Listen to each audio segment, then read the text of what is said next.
Guys আমরা হচ্ছি আমরা আজকে বাড়ি থেকে বেরিয়েছি, টিউশন পড়তে গেছিলাম, মানে বাড়ি থেকে বেরিয়েছি 5টার সময়। গাইস শোনো, আমার কথাটা শোনো তোমরা। আমরা হচ্ছে কি, আমাদের পড়া ছিল বইচিতে পড়া ছিল 5টা 5:30 দিয়ে পড়া ছিল। আমরা গেছিলাম, বাড়ি দিয়ে বেরিয়েছি 4:30। তো আমরা হচ্ছে কি, আমার একটা জিনিস কেনার ছিল, তো আমরা বইচি থেকে আমরা রওনা করেছি 7:30 ট্রেনে এসে পান্ডুয়া এসেছি। পান্ডুয়া থেকে আমরা এখন ঘোরাফেরা করছি। রাত এখন কটা বাজে? ওই 9টা ওরকম হবে, ঠিক আছে? তো আমরা এখন বাড়ি যাচ্ছি। আমরা হচ্ছে সেই মেয়েরা যারা বাড়ি দিয়ে বেরোতে পারে না। আমরা হচ্ছে ছুপে ছুপে বেরোই, মানে লুকিয়ে লুকিয়ে বেরোই, না বলে চলে এসেছি। ভালো কাজ করেছি না?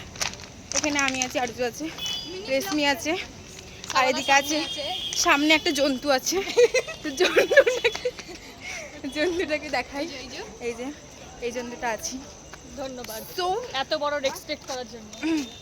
সে আমি সবাইকে রেসপেক্ট করি, এটা কোনো বড় ব্যাপার, এটা কোনো বড় জন্তু, এই জন্য আমাদের জন্তু সেটা আলাদা ব্যাপার। সাথেই জন্তুর ইগনোর, পরিচয় হয়, জাস্ট ইগনোর।